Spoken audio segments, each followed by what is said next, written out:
સૌને ઘરે ઘરે મહેતાજી ના મોટા ભાઈ આમંત્રણ આપ્યું કે મારા પિતાનું શ્રાદ્ધ છે, તમારે બધા સાગમટે જમવા. અને છેલ્લે નરસિંહ મહેતાને આમંત્રણ આપવા માટે ગયા. પણ અંગમાં લક્ષ્મીનો ગર્વ, માણસને મનમાં ગર્વ રહે પણ ઘણાને અંગમાં ગર્વ આવે. એ જે રીતે હાલતો હોય ખબર પડે કે આના પગમાં ગર્વ ઘૂસી ગયો. જે રીતે હાથ ઉછાળતો આપણે મિત્ર, અભિમાન એ તો મનનો વિષય છે, મનમાં રહે. પણ ઘણાની જોતો હોય તો આપણને લાગે આની આંખમાં ઘૂસી ગયો છે અભિમાન. એ આપણે વાત કરે તો અમે આને જીભ પકડી લીધી છે અહંકારે. બહુ સારો શબ્દ વાપર્યો, અંગે વધ્યો એને લક્ષ્મીનો ગર્વ. નરસિંહ મહેતાના મોટા ભાઈના અંગમાં ગર્વ વ્યાપી ગયો. કયો ગર્વ? મારાથી હેઠા નાતમાં સર્વ, મારી નાતમાં મારાથી બધા હેઠા. હવે એને કેમ સમજે કે હેઠા હતા ને એની પીઠ ઉપર પગ મૂકીને તું ઉપર ગયો છું. એ જે પગથિયા બન્યા છે તમારા અમુક લોકો, સમાજ જે તિરસ્કૃત માણસો આપણા પગથિયા બન્યા છે, એને ભોળવી ભોળવીને આપણે ઉપર ચડ્યા છીએ. એ જે હેઠા હતા એ જ આપણા પગથિયા.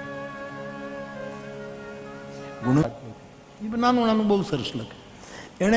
એને લખ્યું કે એક ભાઈને કોઈ બહુ પૈસાવાળા હતા, એને પૂછ્યું કે આટલું બધું ભગવાનની કૃપા તમારા ઉપર. ત્યારે ઓલાએ શું કીધું? આ પરસેવાની કમાણી છે. એટલે ઓલાએ કીધું કોનો પરસેવો? તારો કે તે જેને દબાવી રાખ્યા, જેને કોઈ દિવસ બોલાવ્યા નહીં, જે માણસોએ તારે ત્યાં શરીર તોડી નાખે, એના પર સેવાનું આપે છે. હુંથી હેઠા નાતમાં સર્વ, અમારી નાગરી નાતમાં મારાથી બધા નીચે. આવો ગર્વ લઈને મહેતાજીના મોટા ભાઈ નરસિંહ મહેતાને આમંત્રણ માટે દર વર્ષે જાય. પણ આમ અભિમાની પગલા ભરતા ભરતા ગયા છે. એ જ વખતે દામોદર ભગવાનના સ્વરૂપની સામે નરસિંહ મહેતો કીર્તન કરે છે, ઠાકુરજીને સ્મરે છે. એને ખબર નથી કે મોટા ભાઈ આવે છે.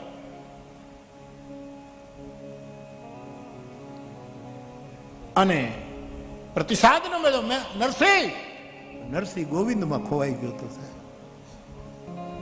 રાધા રાધા કૃષ્ણ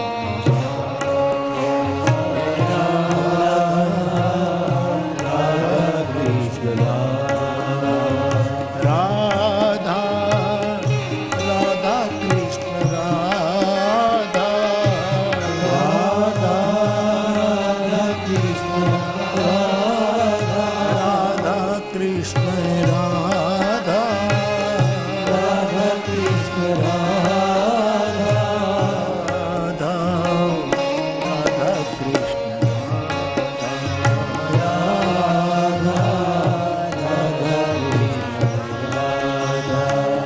મેતીજી ઘરમાં છે. મોટા ભાઈ આવ્યા. મહેતા,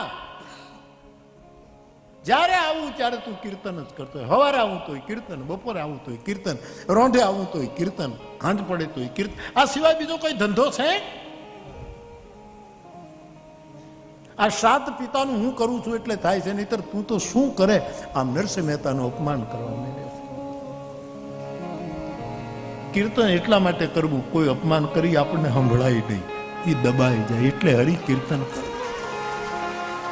ગીતામાં લખ્યું છે કે જે માણસ સંકીર્તન કરે છે, ભગવાનના ગુણનું સંકીર્તન કરે છે, એ ધન્ય છે. 9મા અધ્યાયમાં આવો એક શ્લોક છે સાહેબ, કદાચ 9મા અધ્યાયમાં. કીર્તન કીર્તન ઘણા લોકો કહે ને કીર્તન શું કામ? તમને ખબર જ નથી, ગીતામાં લખ્યું છે કીર્તન છે બેટા. 9મો અધ્યાય કાઢતું, હું ભૂલી ન. સતતમ બોલ. સતતમ કીર્તયન્તો મામ યતંતશ્ચ દૃઢવ્રતાઃ નમસ્યંતશ્ચ મામ ભક્ત્યા નિત્યયુક્તા ઉપાસતે. સતતમ કીર્તન, નિરંતર કીર્તન. તો મહેતાજી તો નિરંતર કીર્તન. 9મો અધ્યાય છે ને બેટા, મને તો યાદ ના રહે. જ્યારે આવું ત્યારે બસ ભજન ભજન, આ સિવાય બીજું કઈ. ખેર, પિતાનું શ્રાદ્ધ છે, બંને જણા સવારમાંથી આવી જાજો, આટલી ચૂલો ખોદજો, આટલું ગાય ગોરમટું કરજો. આજ ભદ્રાઈભાઈ લખ્યું છે કે આ પ્રદેશના બધા ભાઈ બહેનોએ આ જેટલી કથાનો મંડપ છે બધામાં ગારનું લીપણ કર્યું છે. આપ કલ્પના તો કરો, આ સેવાની કલ્પના તો કરો. આ રૂપિયાથી ન થાય, આ રુદિયાથી થાય. આમાં રૂપિયો કામ નહીં. રૂપિયો તો મારી દ્રષ્ટિએ બહુ રૂપિયો છે. રૂપિયો એટલે બહુ રૂપિયો. આ રુદિયાથી થાય, હૃદય દ્વારા થાય. આટલું મોટું મેદાન ને ગારની ગોરમટીથી લીપવું, એને કહેવામાં આવ્યું કે આમાં તો બધું ઓલું શું કહેવાય, બધું પાથરવામાં આવશે. તો ભલે ને પાથરાય, પણ અમે તો લીપણ કરશું.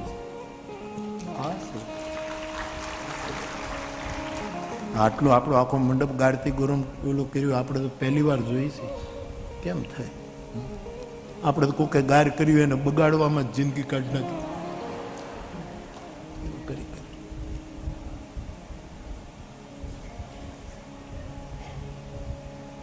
બહુ બોલ્યા, આટલામાં ગાર કરી દેજો, ચૂલું ખોદજો, આટલા ટોપ સાફ કરજો, આટલા વાસણો સાફ કરજો, તમારે તો કોઈ દિવસ કાંઈ કરવું નથી. બહુ જ નરસિંહ મહેતાનું જ્યારે અપમાન કર્યું ત્યારે નાના ભાઈની પત્ની મહેતી એ પોતાના દરવાજાનો બારણું થોડું કામ કરી, મર્યાદા, એમાં નાગરની પાછી મર્યાદા, આમ રહી અને બોલ્યા છે, મોટા ભાઈ આપ અમારા બાપ છો અને પ્રભુએ તમને બધું આપ્યું છે તો તમે કરો છો, અને અમને તમે આમંત્રણ આપો એટલે અમે તો નાના છીએ, તમે જે કહો અમારે મજૂરી કરવાની. પણ એક વસ્તુ મોટા ભાઈ પૂછીએ કે મારો પતિ હરિનામનું કીર્તન કરે એ કોઈ ગુનો છે? એ કોઈ અપરાધ છે? એ આપણા કુળની કોઈ મર્યાદા તૂટી છે એમાં? પહેલી વાર મહેતી પોતાના જેઠની સાથે બોલ્યા અને પછી તો મગજ ગયો સાહેબ. અને પછી માણસ જીવ છે ને, તમે પેક તમારો બંગલો રાખો, ચારે બાજુ આમ આમ આમ હવા ન જાય, અને અઠવાડિયું તમે બહાર વયા જાઓ અને પછી બંગલો ખોલો, થોડીક તો રજ અંદર આવી. આ માણસનું પંડ એવું છે, બધું બંધ રાખો ને તો એ ક્યાંક રજો ગુણ આવી જાય સાહેબ, થોડો કામ.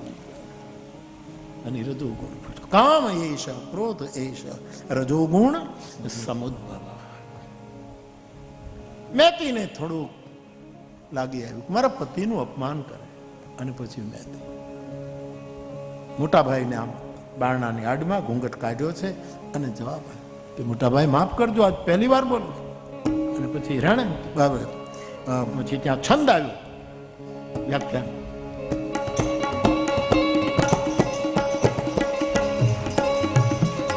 છત્રી કલંકાનું આ છંદનું નામ છત્રી કલંક.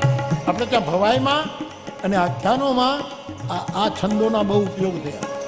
છત્રી કલંક. ભલે ગૃહસ્થાઈ તમને ગંધાઈ મોટાનું માપ નહીં, ભલે ગૃહસ્થાઈ તમને ગંધાઈ. એનો કેવો માર્મિક, તમારી ગૃહસ્થાઈ દુર્ગંધ ફેલાવી રહી છે મોટા ભાઈ. ગૃહસ્થાઈને અમે પગે લાગીએ પણ તમારો અહંકાર દુર્ગંધ ફેલાય. ભલે ગૃહસ્થાઈ તમને ગંધાઈ મોટાનું,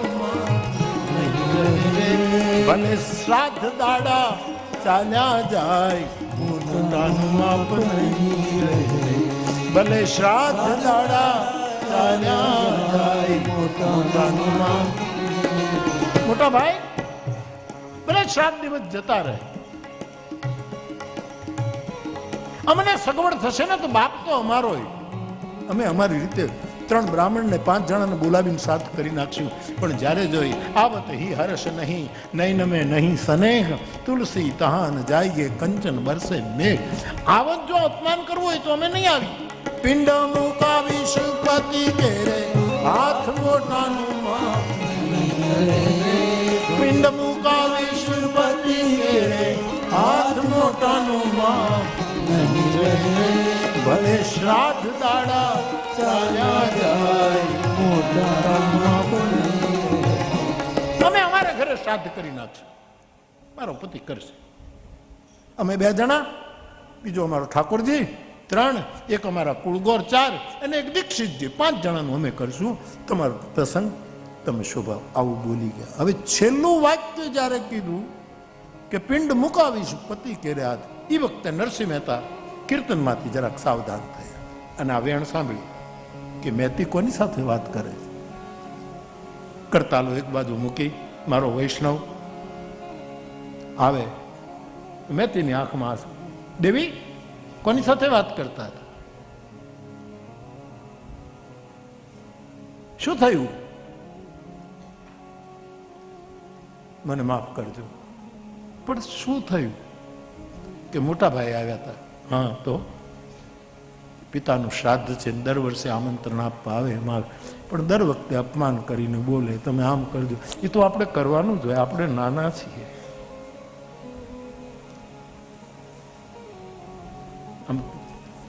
રહીમનો દોહો કેવો છે? क्षमा बड़ेन को चाहिए, छोटन को उत्पात. એટલે શું થયું? શું મને ખરાબ ન લાગે, પણ એણે એમ કીધું કે જ્યારે હોય ત્યારે કીર્તન જ કરતો હોય, ભજન જ ગાતો હોય, કોઈ દિવસ શ્રાદ્ધ કર્યું કરે. આ તો ઠીક છે, આપણા કુળની લાબરૂ. અને આમ અપમાનજનક જ્યારે ભજનનું અપમાન કર્યું, તમારા કીર્તનનું અપમાન કર્યું, એટલે મારાથી સહન ન થાય. અને મેં એમ કહી દઉં કે આ વખતનું શ્રાદ્ધ અમે અમારી રીતે કરશું. તમારી ગરવાય, તમારી ગૃહસ્થાય, તમને મુબારક. મોટા ભાઈને તે આમ કહ્યું. મહેતી, જેટલું મેં સાંભળ્યું શબ્દ એના શબ્દોમાં કહું છું, હરિરામ બાપુના શબ્દોમાં જ બોલું છું. એ બધું મને યાદ આવે, 2-3 લીટી જેટલી યાદ હોય એ બોલું છું. અરે દેવી, એ આપણો બાપ છે. જો આનું નામ સાધુતા કહેવાય. આ સાધક નથી, આ વિષય નથી, આ સિદ્ધ નથી, આ શુદ્ધ છે. એ આપણો બાપ છે. એ 2 શબ્દો કહેવાને લાયક, આપણે 2 શબ્દો સાંભળવાને લાયક. ભલે ભલે મોટાભાઈ તો ગુસ્સો કરીને જતા રહ્યા હોય, પણ આપણે તો સમયસર પહોંચી જવું જોઈએ. આપણે તો આપણું એમ કરીને વાત. પણ મહેતીએ પગ પકડી લીધા કે મેં અપરાધ તો કર્યો છે વડીલની સામે બોલવાનું, પણ હું એ માણસ છું. થોડોક રજોગુણ આવી ગયો. પણ એક વિનંતી કરું. શું? તમારી પત્ની છું, એક વખત મારું માનો ને. આ વખતનું શ્રાદ્ધ આપણે 5 જણા પૂરતી ન કરી શકીએ? આ કઈ એને દેખાડી દેવા માટે નહીં, પણ અમે અમારી ક્ષમતા પ્રમાણે કરીએ.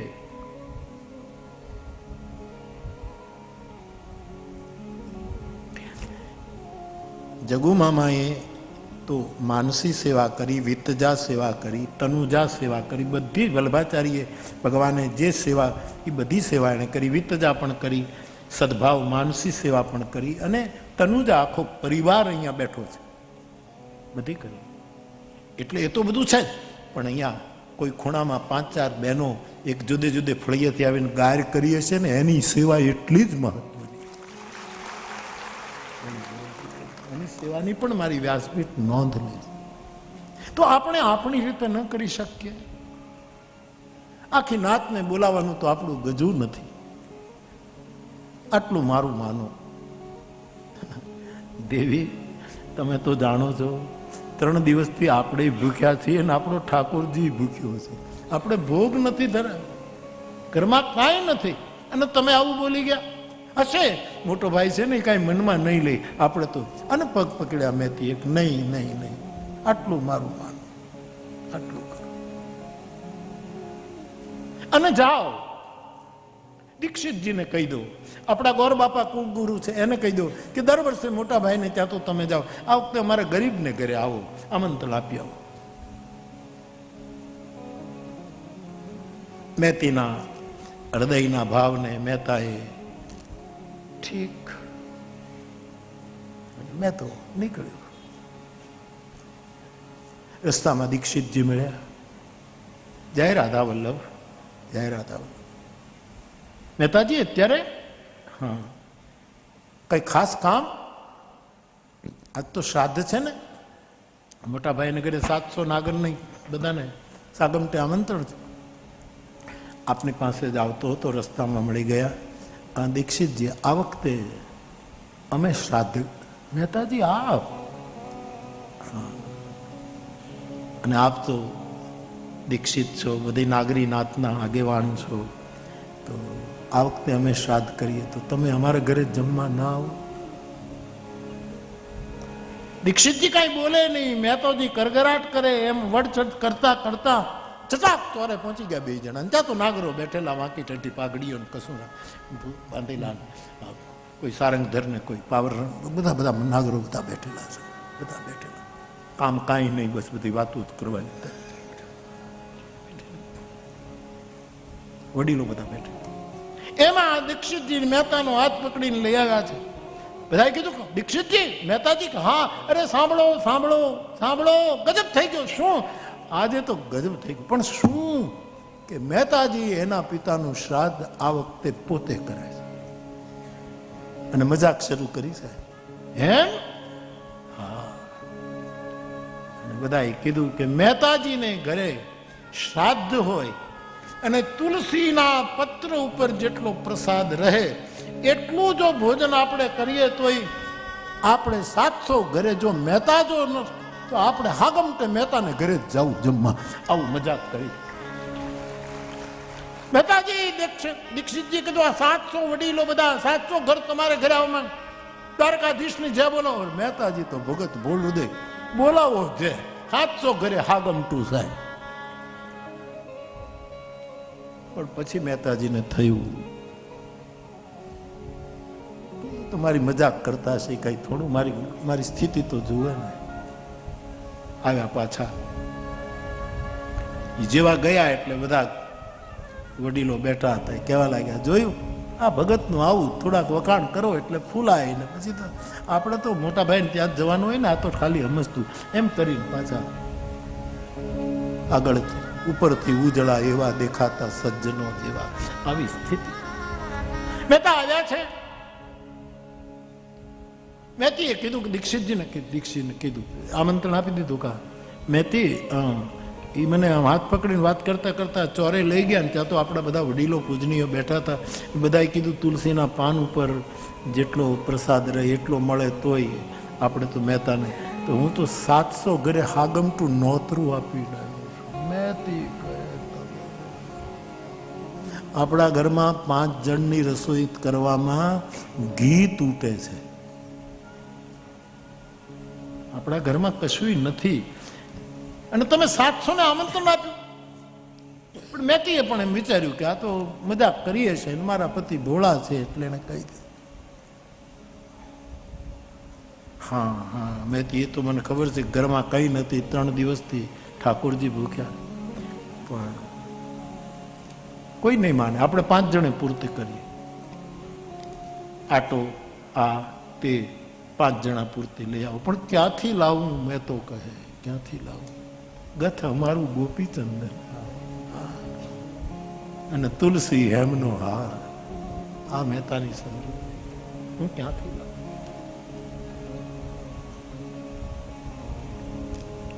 મહેતીએ કહ્યું, મારી પાસે એક સોનાની વાળી છે, એ વેચી આવો અને એમાંથી 5 જણને થાય એટલું લઈ આવો. સોનાની વાળી એમની પાસે છે એ સાંભળ્યું એટલે મહેતાજી બહુ રાજી થયા અને કવિએ લખ્યું, ક્યાં છે વાળી કામની અને લાવો મારે હાથ. હે કામિની, વાળી ક્યાં છે? મારા હાથમાં આપો. ભીડ પડે જો ભક્તને તો લાજે લક્ષ્મી નાથ. લાવો લાવો જલ્દી, હું વેચી આવું લઈ આવું. એ વાળી લઈને મહેતાજી નીકળ્યા છે. એક વેપારીની દુકાને જઈને વાળી વેચી, એમાંથી ખાંડ આવી, જે કઈ જરૂરી હોય બે. ઘી તૂટે વાળીમાંથી, આટલું આવ્યું, લોટ આવ્યો ને ખાંડ આવી, જે કઈ પણ ઘી તૂટે. 5 જણામાં ઘી તૂટે. લાવી બધું મૂક્યું. દેવી ઘી હું તમને તપેલી આપું, તમે ઘી લેવા જાઓ. અને પછી મહેતાએ હાથમાં તપેલી લીધી છે અને જુનાગઢની બજારમાં પિતાના શ્રાદ્ધ માટે 5 જણાના જમણવારમાં ઘી તૂટે છે અને કવિએ ગાયું છે, મારા થોડોક ઉપર ચડ્યો છે સાહેબ. 10 વાગ્યાનો સમય થયો છે. આજે શ્રાદ્ધનો દિવસ છે. મેં તે લીધી તપેલી હાથ જો ધરણી ધરનું ધ્યાન ધરી. મેં તે લીધી તપેલી હાથ જો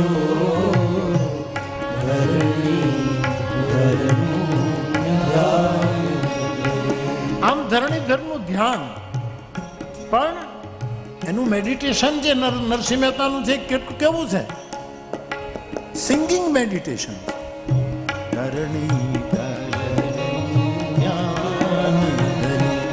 મુખે ગાતા જાય છે, પાછા ધ્યાન પણ છે ને ગાયન પણ છે. મુખે ગોવિંદ ગોવિંદ ગોપાલ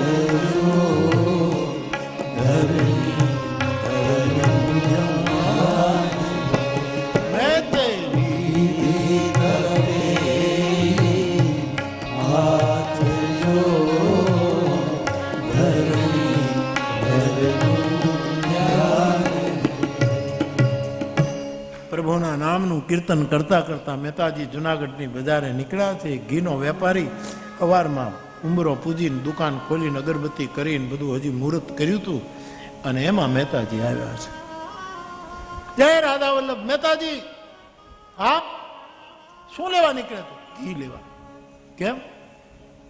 આજ આ વખતે અમે શ્રાદ્ધ કરીએ છીએ, 5 જણાની અમારી ક્ષમતા, પણ એમાં ઘી તૂટે છે, એટલે ઘી લેવાની. અરે અરે અરે અરે વેપારી તો બુદ્ધિશાળી તો અરે અરે ઘીનું શું પૂછો તો યાર, તમારા પિતા એ તો અમારા પિતા જ ગણાય ને. આવો આવો આવો આવો, લાવો તો પેલી ધડો કરું. છાબડામાં નાખીને ધડો કર્યો તો પેલી. હમણાં ગીરમાંથી હોમ મારે તાજું ઘી આવ્યું છે, દાણાદાર. આમ ખંભાળિયાથી પણ દાણાદાર ઘી આવ્યું, અહીં ગીરમાંથી આવ્યું છે, તાજું છે. આપો બાપ આપો. અને આખી તપેલી ઘીની ભરી દીધી. તોલ કર્યો. લો મહેતાજી આપો દુકડા, આટલા રૂપિયા. મહેતાજીએ કહ્યું પૈસા નથી. વેપારની થયું મારે આટલી બધી ઉતાવળ કરવાની જરૂર શું નથી? મેં મારી ખાનદાની લજવી, મારે આટલું જલ્દી કરવાની જરૂર નથી. આટલો ભાવમાં આવી જવાનું. હવે ઘી આપી દીધું, પાછું કેમ લેવાય? અરે મહેતાજી કઈ વાંધો નહીં, પૈસા ન હોય તો પછી આપજો, કોઈ ચિંતા નહીં. ન થાય તો વાંધો નહીં, આપના પિતા એ અમારા પિતા ગણાય. પણ શું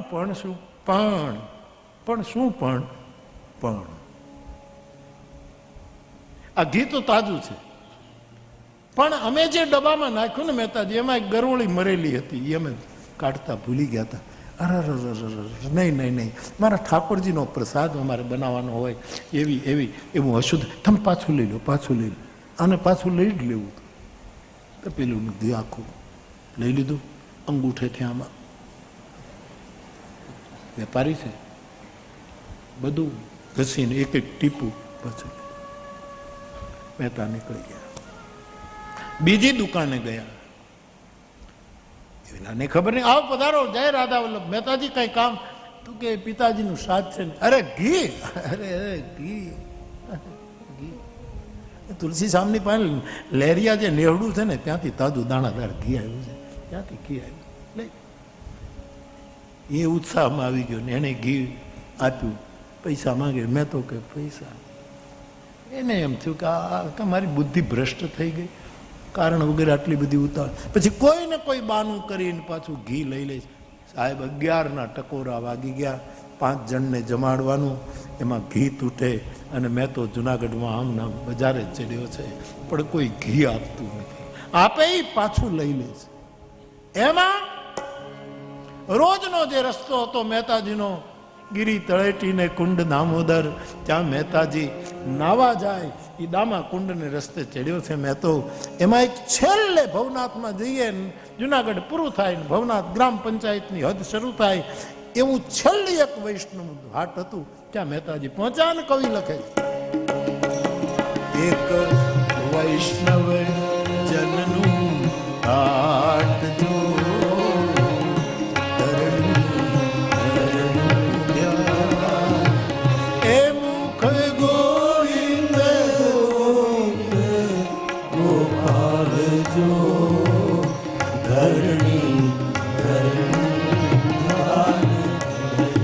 વૈષ્ણવની દુકાન હતી અને નરસિંહ મહેતા તરફ એટલી બધી શ્રદ્ધા. વૈષ્ણવી તિલક છે. મહેતાજી પ્રણામ. જય રાધા. જય રાધા. આ તપેલી કઈ? હા, પિતાજીનું શ્રાદ્ધ છે, 5 જણને જમાડવાના છે. એમાં 2 તો અમે 3 બીજા. થોડી ઘણી વ્યવસ્થા તો થઈ, પણ ઘી તૂટે છે.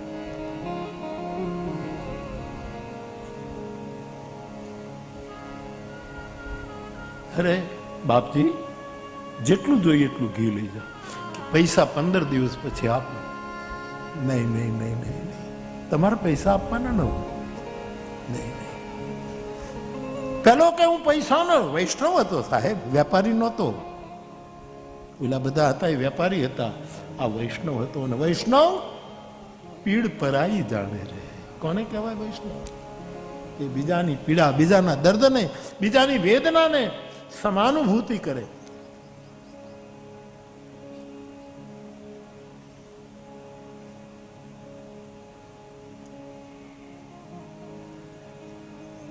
આપ પૈસાની જરૂર નથી. મેં તો કહું કે નહીં, હું મફત તો ન લઉં, મારા બાપનું શ્રાદ્ધ છે, મફત ન લઉં. અને પેલો વેપાર વૈષ્ણવ કહે કે હું પૈસા ન લઉં. મહેતાએ કહ્યું અત્યારે પૈસા નથી, હું આપી દઉં, હું મફત ન લઉં. પેલો કહે કે હું તમારા પૈસા ન લઉં. હવે કરવું શું? અને મહેતાજીની નાડ એ વૈષ્ણવ જાણતો હતો અને કીધું કે ઘીના બદલામાં તમે 2 કીર્તન સંભળાવો એટલે આપણે આ થઈ જાય. 2 કીર્તન. અને હવે મહેતાને કોઈ કીર્તનનું કહે એટલે પછી એનું, મને કોઈ કથાનું કહે એટલે પછી અમે ચાલ્યા રહીએ સાહેબ. સીધી વાત છે, કારણ કે આપણું નિયત કર્મ, આપણું આ સ્વધર્મ છે.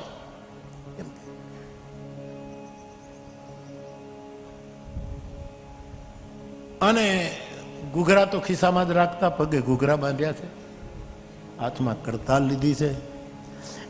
પેલા વૈષ્ણવના થડા ઉપર તપેલી એમનેમ પડી છે સાહેબ, ઘીની રાહ જોવે છે. આને મહેતાએ સાહેબ કટીબંધ ફાળિયું બાંધી દીધું છે અને હાથમાં કડતાલ લઈ વૈષ્ણવના હાટ નહીં રસ્તા ઉપર એને કીર્તનો શરૂ કર્યા છે. દેવા વાળો નથી દુબળો.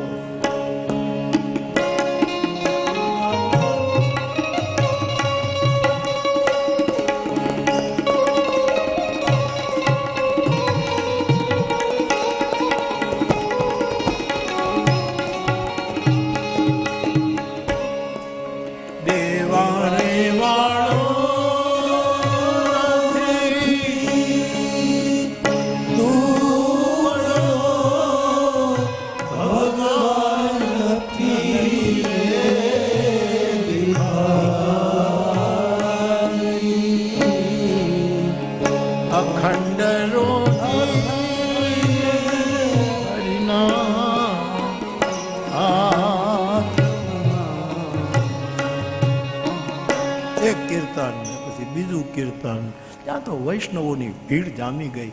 મેં તો ઘૂઘરા બાંધી નાચતો જાય, કીર્તન કરતો, લોકો ભેગા થવા માંડ્યા. 12 વાગ્યા સાહેબ. અને મેથી પોતાને ઘરે દામોદરજીના મંદિરમાં જાય ને બારણા પાસે આવે, મંદિરમાં જાય ને ઘી નથી, હજી દીક્ષિતજી નથી આવ્યા, હજી ગોરદાદા કુળ પુરોહિત નથી આવ્યા.